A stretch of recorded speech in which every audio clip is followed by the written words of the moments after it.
ஏன் ஒன்றிய அரசுல நீங்க மண்டல் கமிஷனை எல்லா துறைகளிலும் விஸ்தீரணம் பண்ணி நடைமுறைப்படுத்துங்க அப்படின்னு கேட்கறதுக்கு உங்களால முடியுமா? ஏன்னா மண்டல் கமிஷன் என்னன்னு உங்களுக்கு தெரியாது. இடஒதுக்கீட்டை பத்தி உங்களுக்கு தெரியாது. காவிரி நதிநீர் சிக்கல் பத்தி எல்லா பரிமாணங்களும் உங்களுக்கு தெரியுமா? தெரியாது. முல்லை பெரியாறு பிரச்சனை தெரியுமா? தெரியாது. இங்கே காடுகளை அழிக்கிற மிக மோசமான போக்கு நடந்துகிட்டு இருக்குல்ல.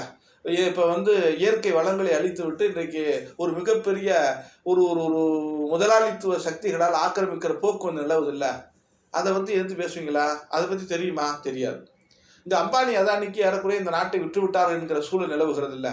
இங்கே இருக்கக்கூடிய துறைமுகங்கள்ல இருந்து இங்கே இருக்கக்கூடிய விமான நிலையத்திலேருந்து எல்லாத்தையும் தார வந்துட்டாங்கல்ல. அது குறித்து பேசுறதுக்கு உங்களுக்கு துணிச்சல் இருக்கா? இல்லை. அப்போ இங்கே ஒடுக்கப்பட்ட விளிம்புநிலை மக்கள்ல சாதாரண ஏழை எளிய ஜனங்கள் வரைக்கும் எவ்வளவோ துயரங்களை சந்திக்கிறாங்கல்ல. அது குறித்து உங்களுடைய கருத்து என்ன?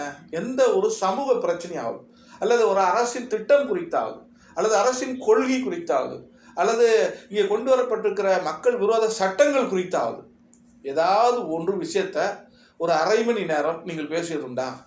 அல்லது அந்த பிரச்சனை குறித்து அரை மணி நேரம் பேசுவதற்குரிய தரவுகளை நீங்கள் தெரிந்து வைத்திருக்கிறீர்களா? எதுவுமே இல்லை.